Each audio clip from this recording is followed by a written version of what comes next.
ಸ್ನೇಹಿತರೆ, welcome back to my channel. ಇವತ್ತು ನಾವು ಯುಗಾದಿ ಹಬ್ಬಕ್ಕೆ ಊರಿಗೆ ಹೋಗ್ತಾ ಇದ್ದೀವಿ. ಒಂದು 2 ದಿನ ಮುಂಚೆನೇ ಹೋಗ್ತಾ ಇದ್ದೀವಿ. ಸ್ವಲ್ಪ ಕೆಲಸ ಇತ್ತು. ನಾವು ಮನೆ ಬಿಡೋ ಅಷ್ಟೊತ್ತು ಕಾಲೇ 6:30 7 ಗಂಟೆ ಆಗಿತ್ತು. ಟ್ರಾಫಿಕ್ ಏನು ಅಷ್ಟಿರಲಿಲ್ಲ. ಊರಿಗೆ ರೀಚ್ ಆಗೋ ಅಷ್ಟರೊಳಗೆ ಒಂದು 9:30 10 ಗಂಟೆ ಆಗಿತ್ತು. ನಮ್ಮ ಚಿಂಟು ಅಂತೂ ನಾವು ಕಾರ ಅನ್ನೋ ತಕ್ಷಣ ತುಂಬ ಸೌಂಡ್ ಮಾಡ್ತಾಯಿದ್ದ. ಪ್ರತಿ ಸಲ ಹೋಗುವಾಗ ಬಿಸ್ಕೆಟ್ ತೊಗೊಂಡೋಗಿರ್ತೀವಿ. ಬಿಸ್ಕೆಟ್ನ ಪ್ಯಾಕ್ ಓಪನ್ ಮಾಡಿ ಅವ್ನಿಗೆ ಹಾಕೋ ತನಕ ಅವ್ನಿಗೆ ವೆಯ್ಟ್ ಮಾಡೋಕ್ಕಾಗ್ತಾ ಇರಲಿಲ್ಲ. ತನು ಮೇಲೆ ಜಂಪ್ ಮಾಡ್ತಾಯಿದ್ದ. ಅವಳು ಬಿಸ್ಕೆಟ್ ಪ್ಯಾಕ್ ಓಪನ್ ಮಾಡಿ ಚಿಂಟುಗೆ ಮತ್ತು ಕರಿಯಾಗೆಲ್ಲ ಬಿಸ್ಕೆಟ್ ಹಾಕಿದ್ಲು. ಅವನಿಗಂತೂ ಖುಷಿ. ನಾವು ಹೋಗ್ಬಿಟ್ರಂತೂ ತುಂಬ ಖುಷಿ ಪಡ್ತಾನೆ. ಅದರಲ್ಲಂತೂ ಮಕ್ಳು ಕಂಡ್ರಂತೂ ತುಂಬ ಖುಷಿ ಪಡ್ತಾನೆ ಚಿಂಟು. ನೈಟು ಊಟಕ್ಕೆ ಅತ್ತೆ ಸೊಪ್ಪಿನ ಬೇಳೆ ಸಾರು ಮತ್ತು ಮುದ್ದೆ ಎಲ್ಲ ಮಾಡಿದರು. ಊಟ ಮಾಡಿ ಸ್ವಲ್ಪ ಹಂಗೆ ಮಾತಾಡ್ಕೊಂಡು 11:30 12 ಗಂಟೆ ಆಯಿತು ಮಲ್ಕೊಳ್ಳೋ ಅಷ್ಟೊತ್ತಿಗೆ. ನಾನು ಬೆಳಗ್ಗೆ ಎದ್ದ ತಕ್ಷಣ ಬಾಗಿಲೆಲ್ಲ ತೊಳೆದು ರಂಗೋಲಿ ಎಲ್ಲ ಬಿಡಿಸ್ದೆ.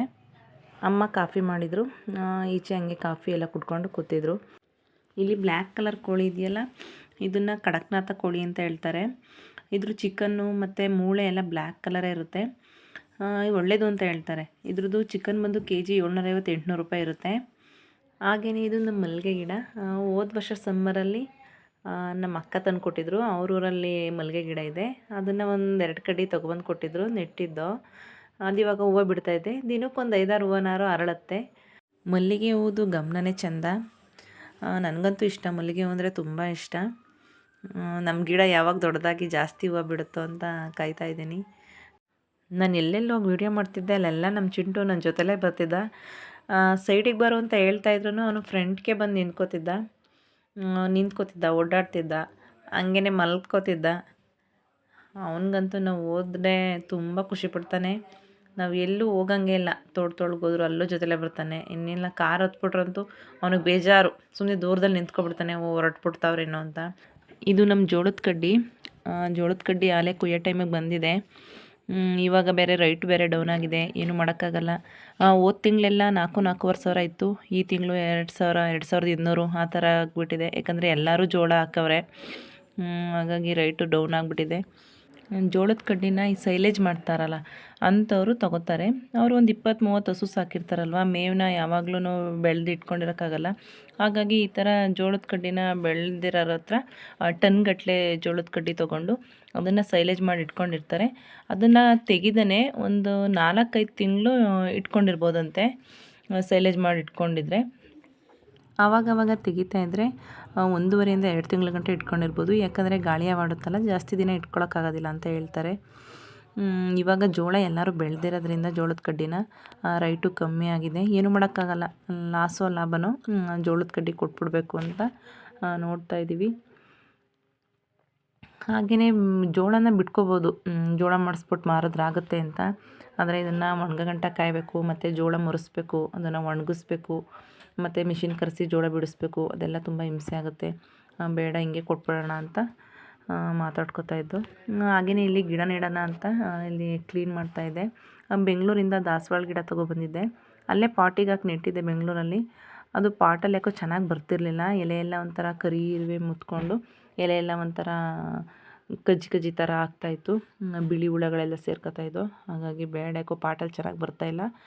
ಊರಲ್ಲೇ ನೆಟ್ಟರಾಗುತ್ತೆ ಅಂದ್ಬಿಟ್ಟು ನಾನು ದಾಸವಾಳ ಗಿಡನ ಊರಿಗೆ ತೊಗೊಬಂದು ನೆಟ್ಟಿದೆ. ಮತ್ತು ಆ ಕಡೆ ಸ್ವಲ್ಪ ಅಡಿಕೆ ಗಿಡದ ಹತ್ರ ಎಲ್ಲ ಪುದೀನ ಸೊಪ್ಪು ನೆಟ್ಟಿದ್ದು.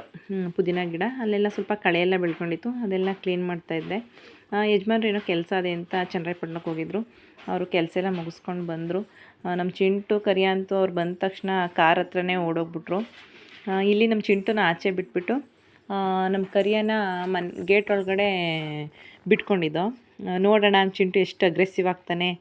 ಕರಿಯನ್ನ ನೀನು ಸ್ಟ್ರಾಂಗ್ ಕಾಣೋ ಕರಿಯ, ತುಂಬ ಬುದ್ಧಿವಂತ, ಎಷ್ಟು ಆ್ಯಕ್ಟಿವ್ ಆಗಿರ್ತಾನೆ ಕರಿಯ. ಕರೆದ ತಕ್ಷಣ ಬರ್ತಾನೆ, ಹಂಗೆ ಹಿಂಗೆ ಅಂತ ನಮ್ಮ ಮನೆಯವರು ಕರಿಯನ್ನ ಬೆನ್ನೆಲ್ಲ ಸವರ್ತಾಯಿದ್ರು. ಹಾಗೆ ನಮ್ಮ ಚಿಂಟು ಹೊರಗಡೆ ಇದ್ನಲ್ಲ, ಅವನಿಗೆ ತುಂಬ ಸಿಟ್ಟು ಬಂದ್ಬಿಡ್ತು. ಆ ಕಡೆಯಿಂದ ಗೇಟಿಂದ ಈ ಕಡೆ ಗೇಟು, ಈ ಕಡೆ ಗೇಟಿಂದ ಆ ಕಡೆ ಗೇಟಿಗೆ ಓಡಾಡ್ತಾ ಇದ್ದ. ಆಮೇಲೆ ತನುನ ಗೇಟ್ ಓಪನ್ ಮಾಡು ತನು, ಏನು ಮಾಡ್ತಾನೆ ನೋಡೋಣ ಅಂದ ತಕ್ಷಣ ಏನು ಒಳಗಡೆ ಬಂದ ತಕ್ಷಣ ಕರಿಯನ್ನ ಕಚ್ಚೋಕ್ಕೆ ಹೋಗ್ತಾವನೆ. ತುಂಬ ರ್ಯಾಶಾಗಿ ಕಚ್ಚೋದು, ಅವ್ನು ಇದು ಮಾಡೋದು ಆ ಥರ ಹೋಗ್ತಾಯಿದ್ದ. ಆಮೇಲೆ ನಮ್ಮನೆ ಹಂಗೆ ಸಮಾಧಾನ ಮಾಡಿದ್ರು ಇಬ್ಬರೂ. ಇಲ್ಲ ಚಿಂಟು, ನೀನೇ ಗುಡ್ ಅಂತ. ನಮ್ಮ ಚಿಂಟು ಬುದ್ಧಿ ಏನಂದರೆ, ಚಿಂಟುನೇ ಇಷ್ಟಪಡಬೇಕು, ಕರಿಯನ್ನ ಜಾಸ್ತಿ ಇಷ್ಟಪಡಬಾರ್ದು. ಅವನಿಗೆ ಫಸ್ಟು ಬಿಸ್ಕೆಟ್ ಹಾಕ್ಬಾರ್ದು, ಫಸ್ಟ್ ಇವನಿಗೆ ಹಾಕಬೇಕು. ಆ ಥರ ಬುದ್ಧಿ ನಮ್ಮ ಚಿಂಟುದು.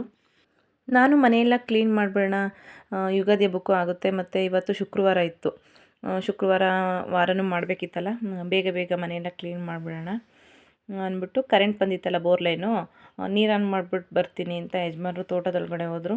ನಾನು ಅವ್ರು ಬರೋ ಅಷ್ಟೊತ್ತಿಗೆ ಮನೆಯೆಲ್ಲ ಬೆಳಿಗ್ಗೆಯಿಂದನೇ ಸ್ಟಾರ್ಟ್ ಮಾಡಿದ್ದೆ, ತಿಂಡಿ ಮಾಡಿದ ತಕ್ಷಣ ಮನೆ ಕ್ಲೀನ್ ಮಾಡೋದು, ಮನೆಯೆಲ್ಲ ಒರೆಸ್ಬಿಟ್ಟು ಸ್ನಾನ ಮಾಡಿ ಪೂಜೆ ಎಲ್ಲ ಮುಗಿಸ್ಬಿಡೋಣ ಅಂತ ನಾನು ಬೇಗ ಬೇಗ ಕೆಲಸ ಮಾಡ್ತಾಯಿದ್ದೆ. ನಾವು ತಗ್ಗೇಮ್ ಹಬ್ಬಕ್ಕೆ ಬಂದಿರಲಿಲ್ಲ, ಈ ಮಕ್ಳಿಗೆ ಎಕ್ಸಾಮ್ ಇತ್ತು, ಅವಾಗ ಬರೋಕ್ಕಾಗಿರಲಿಲ್ಲ. ಇವತ್ತು ಹೋಗಿ ಪೂಜೆ ಮಾಡಿಸ್ಕೊಬರೋಣ, ಶುಕ್ರವಾರ ಆಗಿದೆ ಅಂದ್ಬಿಟ್ಟು ದೇವಸ್ಥಾನಕ್ಕೆ ಹೋಗಿ ಬಂದ್ರಾಗುತ್ತೆ ಅಂದ್ಬಿಟ್ಟು ಬೇಗ ಬೇಗ ಕೆಲಸ ಮಾಡ್ತಾಯಿದ್ದೆ. ಹಾಗೆಯೇ ಅವತ್ತು ಅಕ್ಕರೂರಿಗೂ ಹೋಗಬೇಕಿತ್ತು, ಅವರು ಮನೆ ಕಟ್ತಾಯಿದ್ದಾರೆ. ಇವಾಗ ಗ್ರಾನೈಟ್ ಕೆಲಸ ಎಲ್ಲ ಮುಗ್ದು ಪಟ್ಟಿ ಮಾಡ್ತಾಯಿದ್ದಾರೆ ಗೋಡೆಗೆ ಅಂತ ಹೇಳ್ತಾಯಿದ್ರು. ಹೋಗಿ ನೋಡ್ಕೊಬರೋಣ, ಗ್ರಾನೈಟ್ ಹಾಕಿದ್ಮೇಲೆ ಮನೆ ಹೇಗೆ ಕಾಣ್ತಾ ಇದೆ ಅಂತ ಹೇಳಿದ್ರು. ಹಾಗಾಗಿ ಅಲ್ಲಿಗೂ ಹೋಗಬೇಕಿತ್ತು. ಅದಕ್ಕೆ ಹೇಳಿದೆ ಪೂಜೆ ಮುಗಿಸ್ಕೊಂಡು ದೇವಸ್ಥಾನದಲ್ಲಿ ನಾವು ಡೈರೆಕ್ಟು ಅಕ್ಕರೂರಿಗೆ ಹೋಗ್ಬಿಡೋಣ, ಆಗ ಹೋಗಿದ ತಕ್ಷಣ ಬರೋದು ಬೇಡ, ಮಧ್ಯಾಹ್ನ ಹೋಗ್ಬಿಟ್ಟು ಸಂಜೆ ಗಂಟೆ ಇದ್ಬಿಟ್ಟು ಬರೋಣ, ಹಂಗೆ ಹೋಗಂಗೆ ಬಂದರೆ ಅಷ್ಟು ಚೆನ್ನಾಗಿರೋದಿಲ್ಲ ಅಂತ ಹೇಳ್ತಾಯಿದ್ದೆ. ಸರಿ ಆಯಿತು, ಬೇಗ ಬೇಗ ಕೆಲಸ ಎಲ್ಲ ಮುಗಿಸ್ಕೊಂತ ಹೇಳಿದ್ರು. ಇದು ನಮ್ಮ ಯಜಮಾನ್ರು ಓದಿರೋಂಥ ಪ್ರೈಮರಿ ಸ್ಕೂಲು, ಊರೊಳಗಡೆ ಇದೆ. ಈ ಸೈಟು ಮುಂಚೆ ಅವರು ಊರೊಳಗಡೆ ಇದ್ದಾಗ ಇಲ್ಲಿ ಮನೆ ಕಟ್ಕೊಂಡಿದ್ರು. ಇವಾಗ ನಾವು ತೋಟದ ಹತ್ರ ಇರೋದ್ರಿಂದ ಅಲ್ಲೇ ಮನೆ ಕಟ್ಕೊಂಡಿದ್ದೀವಿ, ತೋಟದಲ್ಲೇ ಮನೆ ಕಟ್ಕೊಂಡಿದ್ದೀವಿ. ಊರೊಳಗಡೆ ಇರೋ ಸೈಟನ್ನು ಸೇಲ್ ಮಾಡಿಬಿಟ್ಟಿದ್ದಾರೆ ಇವಾಗ. ಅದನ್ನೇ ಹೇಳ್ತಾಯಿದ್ದೆ ಯಜಮಾನ್ರಿಗೆ, ಆ ಸೈಟನ್ನು ನೀವು ಇಟ್ಕೊಂಡಿರ್ಬೇಕಿತ್ತು, ಸೇಲ್ ಮಾಡಬಾರ್ದಿತ್ತು, ಇರಬೇಕಿತ್ತು ಜಾಗ. ಮನೆ ಕಟ್ಟದೆ ಹೋದ್ರೂ ಪರವಾಗಿಲ್ಲ, ಊರೊಳಗಡೆ ನೀವು ಅಲ್ಲೆಲ್ಲ ಹುಟ್ಟಿ ಆಡಿ ಬೆಳೆದಿರೋಂಥ ಜಾಗ ಅಲ್ವಾ, ಅದು ಇರಬೇಕಿತ್ತು ಕಣ್ರಿ ಅಂತ. ಬಿಡು ಪರವಾಗಿಲ್ಲ ಅಂತ ಹೇಳ್ತಾಯಿದ್ರು. ಹಾಗೆಯೇ ದೇವಸ್ಥಾನದ ಹತ್ರ ಬಂದು ಇಲ್ಲಿ ಶುಕ್ರವಾರ ಮತ್ತು ಮಂಗಳವಾರ ಭಾನುವಾರ ದೇವಸ್ಥಾನಕ್ಕೆ ಜಾಸ್ತಿ ಜನ ಸೇರ್ತಾರೆ. ನಾನಂತೂ ನಮ್ಮ ಗ್ರಾಮ ದೇವತೆ ತಗ್ಗಮ್ಮ ದೇವ್ರನ್ನ ತುಂಬಾ ನಂಬ್ತೀನಿ. ಏಕೆಂದರೆ ಎಷ್ಟೋ ಕಷ್ಟದ ಟೈಮಲ್ಲಿ, ಯಾವುದೋ ಒಂದು ಕೆಲಸ ಆಗಿಲ್ಲ ಅನ್ನೋ ಟೈಮಲ್ಲಿ ಆ ತಾಯಿನ ನೆನೆದ್ರೆ ಸಾಕು, ಆ ಕಷ್ಟಗಳೆಲ್ಲ ಪರಿಹಾರ ಆಯ್ತವೆ. ಮತ್ತು ಆ ಕೆಲಸಗಳನ್ನು ಯಾವುದೇ ಅಡೆತಡೆ ಇಲ್ಲದೇ ನಿರ್ವಿಘ್ನವಾಗಿ ನೆರವೇರಿಸ್ಕೊಡ್ತಾಳೆ. ಅಷ್ಟು ಶಕ್ತಿ ದೇವತೆ. ನಾವು ಪೂಜೆ ಎಲ್ಲ ಮಾಡಿಸ್ಕೊಂಡು ದೇವ್ರ ದರ್ಶನ ಎಲ್ಲ ಚೆನ್ನಾಗಾಯಿತು. ಪೂಜೆ ಎಲ್ಲ ಮುಗಿಸ್ಕೊಂಡು ಅಕ್ಕರೂರಿಗೆ ಹೊರಟು. ಪೂಜೆ ಎಲ್ಲ ಮುಗಿಯೋಷ್ಟೊತ್ತಿಗೆ 1:30 ಆಗಿತ್ತು. ಅಕ್ಕ ಫೋನ್ ಮಾಡ್ತಾನೇ ಇದ್ದರು, ಟೈಮ್ 1:30 ಆಯಿತು, ಇನ್ನೂ ಬಂದೇ ಇಲ್ಲ, ಎಲ್ಲಿದ್ದೀರಾ ಅಂತ. ಅದೇ ತಗ್ಗಮ್ಮ ದೇವಸ್ಥಾನಕ್ಕೆ ಹೋಗಬೇಕಿತ್ತು. ಹೋಗ್ಬಿಟ್ಟು ಪೂಜೆ ಎಲ್ಲ ಮಾಡಿಕೊಂಡು ಇವಾಗ ನಿಮ್ಮೂರಿಗೆ ಬರ್ತಾಯಿದ್ದೀವಿ ಅಂತ ಫೋನಲ್ಲಿ ಹೇಳಿದ್ರು. ಇವಾಗ ಚನ್ನರಾಯಪಟ್ಟಣಕ್ಕೆ ಹೋಗ್ತಾಯಿದ್ದೀವಿ. ಚನ್ನರಾಯಪಟ್ಟಣದಲ್ಲಿ ಸ್ವಲ್ಪ ಕೆಲಸ ಇತ್ತು, ಒಂದು 10 ನಿಮಿಷ ಅಷ್ಟೇ, ಜಾಸ್ತಿ ಕೆಲಸ ಇರಲಿಲ್ಲ. ಅದು ಮುಗಿಸ್ಕೊಂಡು ಅಕ್ಕರೂರಿಗೆ ಹೋಗೋಣ ಅಂತ ಹೋಗ್ತಾಯಿದ್ದೀವಿ.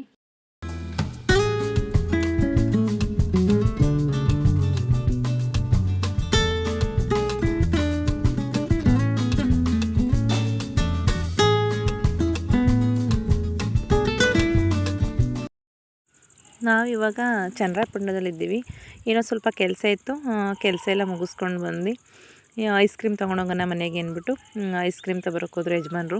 ನನ್ನ ಮಕ್ಳಿಗಂತೂ ಇಬ್ರಿಗೂ ಐಸ್ ಕ್ರೀಮ್ ಅಂದರೆ ತುಂಬ ಇಷ್ಟ. ಹಾಗೆಯೇ ಪಾಪ ಬಟರ್ ಸ್ಕಾಚ್ ಐಸ್ ಕ್ರೀಮ್ ತೊಗೊಬಂದರು. ಐಸ್ ಕ್ರೀಮ್ ತೊಗೊಂಡು ಅಕ್ಕರ ಮನೆಗೆ ಹೋಗ್ತಾಯಿದ್ದೀವಿ. ಇದು ಚನ್ನರಾಯಪಟ್ಟಣದಲ್ಲಿರುವಂಥ ಆಂಜನೇಯ ಸ್ವಾಮಿ ದೇವಸ್ಥಾನ. ದೇವಸ್ಥಾನ ಮುಂದೆ ಒಂದು ಸ್ಟ್ಯಾಚ್ಯೂನ ನಿಲ್ಲಿಸಿದ್ದಾರೆ. ತುಂಬ ಚೆನ್ನಾಗೈತೆ ಮಾತ್ರ ದೇವಸ್ಥಾನ. ಚನ್ನರಾಯಪಟ್ಟಣಕ್ಕೂ ಮತ್ತು ಅಕ್ಕರೂರಿಗೂ ಹತ್ರನೇ, ಒಂದು 10 ನಿಮಿಷದಲ್ಲಿ ಹೋಗ್ಬೋದು ಅವ್ರ ಊರಿಗೆ. ಇದು ಅಕ್ಕರ ಮನೆ, ಡೂಪ್ಲೆಕ್ಸ್ ಹೌಸ್ ಇದು. ತುಂಬ ಚೆನ್ನಾಗಿ ಕಟ್ಟವ್ರೆ, ಟೈಲ್ಸು ಮತ್ತು ಗ್ರಾನೈಟ್ ಎಲ್ಲ ಹಾಕಿ ಮುಗ್ದಿತ್ತು. ಚೆನ್ನಾಗಿರೋದು ಕಲ್ಲು ಸೆಲೆಕ್ಷನ್ ಮಾಡಿ ಹಾಕಿದ್ದಾರೆ. ಮತ್ತು ಗೋಡೆಗೆ ಪಟ್ಟಿ ಕೆಲಸನೂ ಇನ್ನೊಂದು 1/4 ಭಾಗ ಇದೆ, 3/4% ಮುಗ್ದಿತ್ತು ಆ ಕೆಲಸನೂ. ಮತ್ತು ಕಿಟಕಿ, ಡೋರು ಅದು ಇನ್ನೂ ಯಾವುದೂ ಕೆಲಸ ಆಗಿರಲಿಲ್ಲ. ಡೋರ್ದೆಲ್ಲ ಕಿಟಕಿಗಳೆಲ್ಲ ಮಾಡಿಟ್ಟಿದ್ರು, ಇನ್ನು ಗ್ಲಾಸ್ ಕೂರಿಸ್ಬೇಕಿತ್ತು ಕಿಟಕಿಗೆ, ಮತ್ತು ಅದು ಗ್ಲಾಸ್ ಕೂರಿಸಿ ಕಿಟಕಿಗಳಿಗೆಲ್ಲ ಫಿಟ್ಟಿಂಗ್ಸ್ ಮಾಡಬೇಕಿತ್ತು. ಇನ್ನು ಆ ಕೆಲಸ, ಮತ್ತು ಕಿಚನಲ್ಲಿ ವುಡ್ ವರ್ಕ್ ಕೆಲಸ, ಬಾಗಿಲುಗಳು ರೂಮ್ಗಳಿಗೆ, ಆ ಥರದ್ದೆಲ್ಲ ಕೆಲಸಗಳು ಇನ್ನೂ ಬಾಕಿ ಇತ್ತು. ಅದೇ ನೋಡಬೇಕು, ಅವರು ನೆಕ್ಸ್ಟ್ ಮಂತೆ ಗೃಹ ಪ್ರವೇಶ ಮಾಡಬೇಕು ಅಂತ ಇದ್ದಾರೆ. ನೋಡಬೇಕು, ಯಾಕಂದರೆ ಗಗನಿಗೆ ಇವಾಗ ಅವನಿಗೆ 1 ವೀಕ್ ಆಯಿತು ರಜಾ ಕೊಟ್ಟು. ಹಾಗಾಗಿ ಅವ್ನು ನೆಕ್ಸ್ಟ್ ಮಂತೆ ಹೋಗಬೇಕು. ಈ ಸಲ ಫಸ್ಟ್ ಇಯರಿಂದ ಸೆಕೆಂಡ್ ಇಯರ್ಗೆ ಪಾಸ್ ಆಗಿದ್ದಾನೆ. ಬೇಗನೆ ಕಾಲೇಜು ಓಪನ್ ಆಗುತ್ತೆ ಅಂತ ಹೇಳಿದ್ದಾರೆ. ಹಾಗಾಗಿ ಏಪ್ರಿಲಲ್ಲೇ ಮಾಡಬೇಕು ಗೃಹ ಪ್ರವೇಶ ಅಂತ ಅನ್ಕೋತವ್ರೆ. ಇನ್ನೂ ಯಾವಾಗ ಅಂತ ಡೇಟ್ ಫಿಕ್ಸ್ ಮಾಡಿಲ್ಲ. ನೋಡಬೇಕು, ಬೇಗನೆ ಮಾಡಬೇಕು ಅಂತ ಪ್ರಯತ್ನ ಪಡ್ತಾವ್ರೆ. ಅದು ಕೆಳಗಡೆಯಲ್ಲಿ ಒಂದು ಸಿಂಗಲ್ ಬೆಡ್ರೂಮ್ ಮತ್ತು ಓಪನ್ ಕಿಚನ್ನು, ಡೈನಿಂಗ್ ಹಾಲು, ಅಷ್ಟು ಕೆಳಗಡೆ ಗ್ರೌಂಡ್ ಫ್ಲೋರಲ್ಲಿ. ಮತ್ತು ಫಸ್ಟ್ ಫ್ಲೋರಲ್ಲಿ 2 ಬೆಡ್ರೂಮು ಮತ್ತು ಲಿವಿಂಗ್ ಹಾಲು, ಬಾಲ್ಕನಿ. ಅಕ್ಕರ ಮನೇಲಂತೂ ವ್ಯೂ ತುಂಬ ಚೆನ್ನಾಗೈತೆ. ಬಾಲ್ಕನಿಲಿ ಕೂತ್ಕೊಂಡ್ರೆ ಅವ್ರ ಮನೆ ಮುಂದೆನೇ ಕೆರೆ ಇದೆ, ತುಂಬ ಚೆನ್ನಾಗಿ ಕಾಣುತ್ತೆ. ನಮ್ಮ ಮನೆಯವ್ರು ಅದನ್ನೇ ಹೇಳ್ತಾಯಿದ್ರು, ಕೆರೆ ಅಂತೂ ತುಂಬ ತುಂಬಿದ್ರೆ ಚೆನ್ನಾಗಿ ಕಾಣುತ್ತೆ ನಿಮ್ಮ ಮನೆಗೆ, ಹಿಂಗೆಲ್ಲ ಇರಬೇಕು ಅಂತ ಹೇಳ್ತಾಯಿದ್ರು. ಇದೇ ಇನ್ನು ಒಂದು ಕಾಲು ಭಾಗದ ಕೆಲಸ, ಪಟ್ಟಿ ಮಾಡೋಂಥ ಕೆಲಸ ಬಾಕಿ ಇರೋದು. ಒಂದು ಬುದ್ಧದು ಫ್ರೇಮ್ ಹಾಕಿದ್ದಾರೆ, ತುಂಬ ಚೆನ್ನಾಗಿ ಕಾಣ್ತಾಯಿತ್ತು. ಅದು ಫ್ರಂಟ್ ಡೋರಿಂದ ಬಂದ ತಕ್ಷಣ ಮೇನ್ ಡೋರಿಂದ ಅದು ಎದುರುಗಡೆನೇ ಕಾಣುತ್ತೆ, ತುಂಬ ಚೆನ್ನಾಗಿ ಕಾಣಿಸ್ತಾ ಇತ್ತು. ಮತ್ತು ಪಟ್ಟಿ ಕೆಲಸ ಮಾಡ್ತಾಯಿದ್ರಲ್ವ, ಅದ್ರ ಧೂಳು ಕೆಳಗಡೆ ಎಲ್ಲ ಉದ್ದಿತ್ತು. ಇನ್ನೂ ಏನು ಪಾಲಿಶ್ ಏನೂ ಮಾಡಿರಲಿಲ್ಲ. ಅದ್ರ ಧೂಳು ಉದುರಿರೋದ್ರಿಂದ ಅದು ಸ್ಲಿಪ್ಪರಿಗೆ ಸ್ಕಿಡ್ ಆಗ್ತಾಯಿತ್ತು. ನಮ್ಮ ಅಣ್ಣ ನಿಧಾನಕ್ಕೆ ಹೋಗಿ ಅಂತ ಹೇಳ್ತಾಯಿದ್ರು. ನಾವು ಹಾಗೇ ಟೆರೆಸ್ ಮೇಲೆ ಬಂದೋ. ಟೆರೆಸ್ ಮೇಲಂತೂ ನೋಡೋಕ್ಕೆ ಎಷ್ಟು ಚೆನ್ನಾಗಿ ಕಾಣಿಸ್ತಾ ಇತ್ತು. ಪಕ್ಕದಲ್ಲೆಲ್ಲ ತೆಂಗಿನ ತೋಟ, ಎದುರುಗಡೆ ಕೆರೆ, ಮತ್ತು ಈ ಕಡೆ ಸೈಡು ಊರು ಎಲ್ಲ ಚೆನ್ನಾಗಿತ್ತು. ತುಂಬ ಕಷ್ಟಪಟ್ಟು ಮನೆ ಕಟ್ಟೋರು ಅಕ್ಕರು. ಮನೆಯೂ ಅಷ್ಟೇ ಚೆನ್ನಾಗಿ ಬಂದೈತೆ, ಡಿಸೈನ್ ಎಲ್ಲ ಅದನ್ನೇ ಮಾತಾಡ್ತಾಯಿದ್ದೋ. ಮನೆ ಅಂತೂ ತುಂಬ ಚೆನ್ನಾಗಿ ಬಂದೈತೆ ಅಂತ ಎಲ್ಲ ಮಾತಾಡ್ತಾಯಿದ್ದೋ. ಇಲ್ಲೆಲ್ಲ ಮನೆಯೆಲ್ಲ ನೋಡಿಕೊಂಡು ಅಕ್ಕರ ಮನೆ ಹತ್ರ ಹೋದ್ರು. ಅಕ್ಕ ಅಡುಗೆನ ಅನ್ನ ಸಾಂಬಾರು ಮತ್ತು ಬಜ್ಜಿ ಎಲ್ಲ ಮಾಡಿದರು. ಇದು ಅಕ್ಕರ ಮನೆ ಬೆಕ್ಕು ಯಾರೋ ಬೇಲಿ ಹತ್ರ ಬಿಟ್ಬಿಟ್ಟು ಹೊಂಟೋಗ್ಬಿಟ್ಟಿದ್ರಂತೆ, ಬಡ್ಕೊತಾಯ್ತಂತೆ. ಅಕ್ಕರು ಸೌಂಡ್ ಕೇಳಿ ಮನೆಗೆ ಇಟ್ಕೊಬಂದಿದ್ರು. ಇದ್ರ ಹೆಸ್ರು ಇಡಂಬಿ ಅಂತ ಕಟ್ಟಿದ್ದಾರೆ. ಇದನ್ನ ನೋಡಿದ ತಕ್ಷಣ ನನಗಂತೂ ಭಯನೇ ಆಗ್ಬಿಡ್ತು. ಇದೇನಕ್ಕ ಈ ಕಲರ್ ಐತೆ ಇದು ಬೆಕ್ಕು ಅಂತ. ಹೌದು ಪೂಜಾ, ನನಗೂ ನೋಡಿದ ತಕ್ಷಣ ಒಂಥರ ಆಯಿತು. ನೋಡು ಒಂಥರ ಕಲ್ಲರೇ ಒಂಥರ ಭಯಾನಕವಾಗೈತೆ ಅಂತ ಹೇಳ್ತಾ ಇದ್ದೆ. ಇದು ಏನೋ ಒಂಥರ ಬೆಂಕಿಲಿ ಸುಟ್ಬಿಟ್ಟು ಸ್ಕಿನ್ನೆಲ್ಲ ಹಾಳಾಗ್ಬಿಟ್ಟಿರೋ ರೀತಿಲಿ ಕಾಣ್ತೈತೆ, ಸುಟ್ಟೋಗ್ಬಿಟ್ಟಿರೋ ರೀತಿಲಿ. ಆದರೆ ಅದೇನೂ ಆಗಿಲ್ಲ, ಚೆನ್ನಾಗೈತೆ. ಆದರೆ ಅದ್ರ ಕೂದಲುಗಳೇ ಹಂಗೈತೆ, ಒಂಥರ ಬ್ಲ್ಯಾಕು, ಒಂಥರ ಬ್ರೌನು, ಒಂಥರ ವೈಟು, ಒಂಥರ ಮಿಕ್ಸ್ ಕಲ್ಲರು. ನೋಡಿದ್ರೆ ಒಂದು ಸ್ವಲ್ಪ ಫಸ್ಟ್ ನೋಡಿದವ್ರಿಗೆ ಭಯನೇ ಆಗುತ್ತೆ. ನನ್ನ ಮಕ್ಳಿಗಂತೂ ಇಬ್ರಿಗೂ ಬೆಕ್ಕು ನಾಯಿ ಅಂದರೆ ತುಂಬ ಇಷ್ಟಪಡ್ತಾರೆ. ನಮ್ಮ ಮನೇಲೂ ಅಷ್ಟೇ. ಮುಂಚೆ ಒಂದು ಸ್ವೀಟಿ ಅಂತ ಬೆಕ್ಕಿಟ್ಕೊಬಂದಿದ್ದು, ಅದು ಅಕ್ಕರೇ ಕೊಟ್ಟಿದ್ದರು. ಅದು ತುಂಬ ಚೆನ್ನಾಗಿತ್ತು. ನಮ್ಮ ಮನೆ ಪಕ್ಕದ ಮನೆಯವ್ರು ಕೊಟ್ಬಿಟ್ಟು ಊರಲ್ಲಿ, ಅವ್ರು ಚೆನ್ನಾಗಿ ಸಾಕಿದ್ದಾರೆ ಸ್ವೀಟಿನ. ಅದನ್ನೇ ಹೇಳ್ತಾಯಿದ್ಲು ಇಲ್ಲಿ ಅನ್ವಿತಾ, ಅತ್ತೆ ನಾನೇ ಇಟ್ಕೊಂಡು ಹೋಗ್ತೀನಿ ಅಂತ. ನಾವು ಬೆಂಗಳೂರಿಗೆ ಇಟ್ಕೊಬರೋಂಗಿಲ್ಲ, ಓನರು ನಾಯಿ ಮತ್ತು ಬೆಕ್ಕು ಏನೂ ಸಾಕಂಗಿಲ್ಲ ಅಂತ ಹೇಳಿದ್ದಾರೆ. ಮತ್ತು ಈ ಬೆಕ್ಕು ನಾವು ಅಕ್ಕರ ಮನೆಯಿಂದ ಮನೆಗೆ ಬಂದು ನಾನು ನೈಟಿಗೆ ಅಡುಗೆ ಮಾಡೋಣ ಅಂತ ನುಗ್ಗೆಕಾಯಿ ಕಿತ್ಕೊಬರೋಣ ಅಂತ ಹೋದೆ. ನಮ್ಮ ಮನೆ ಪಕ್ಕದಲ್ಲೇ ನುಗ್ಗೆ ಮರ ನೆಟ್ಟಿದ್ದೀವಿ. ನುಗ್ಗೆಕಾಯಿ ಕಿತ್ಕೊಬರೋಣ ಅಂತ ಹೋದೆ. ಅಲ್ಲೂ ಈ ಬೆಕ್ಕನ್ನ ಯಾರೋ ಬಿಟ್ಬಿಟ್ಟು ನನ್ನ ಮಕ್ಳಿಗಂತೂ ಬೆಕ್ಕು ಅಂದರೆ ಮುಂಚೆನೇ ಇಷ್ಟ ಅಲ್ಲ. ಅಮ್ಮ ಇಟ್ಕೊತೀನಿ ಅಂತ ಹೇಳಿ ಆ ಬೆಕ್ಕನ್ನು ಇಟ್ಕೊಬಂದು ಅದಕ್ಕೆ ಒಂದು ಬಾಕ್ಸ್ ಮಾಡಿ ಅದಕ್ಕೆ ಬಟ್ಟೆ ಎಲ್ಲ ಹಾಸಿ TV ಶೋಕೇಶ್ ಕೆಳಗಡೆ ಅದನ್ನು ಇಟ್ಟಿದ್ಲು. ಅದು ಕಾಲೆಲ್ಲ ಇಟ್ಟು ಅವ್ರ ಪಪ್ಪಂಗೆ ಹೇಳ್ತಾಯಿದ್ಲು, ಪಪ್ಪ ಇದು ನಾವೇ ಸಾಕೊಳ್ಳೋಣ ಅಂತ. ಅವ್ರ ಪಪ್ಪ ಆಯಿತು ಸರಿ ಕಣಪ್ಪ ಅಂತ ಹೇಳಿದ್ರು. ಫ್ರೆಂಡ್ಸ್, ಈ ವಿಡಿಯೋ ಇಷ್ಟ ಆಗಿದರೆ ಪ್ಲೀಸ್ ಲೈಕ್ ಮಾಡಿ, ಶೇರ್ ಮಾಡಿ. ಹಾಗೆ ಇನ್ನೂ ಯಾರೆಲ್ಲ ನನ್ನ ಚಾನಲ್ನ ಸಬ್ಸ್ಕ್ರೈಬ್ ಮಾಡ್ಕೊಂಡಿಲ್ಲ, ಪ್ಲೀಸ್ ನನ್ನ ಚಾನಲ್ನ ಸಬ್ಸ್ಕ್ರೈಬ್ ಮಾಡ್ಕೊಳ್ಳಿ. ಪಕ್ಕದಲ್ಲಿರುವಂಥ ಬೆಲ್ ಬಟನ್ನ ಕ್ಲಿಕ್ ಮಾಡಿ. ನನ್ನ ವಿಡಿಯೋನ ಪ್ರತಿಯೊಂದು ನೋಟಿಫಿಕೇಷನ್ನು ನಿಮಗೆ ಮೊದಲು ಬರುತ್ತೆ. ಪ್ಲೀಸ್ ಸಪೋರ್ಟ್ ಮಾಡಿ ಫ್ರೆಂಡ್ಸ್. Thank you.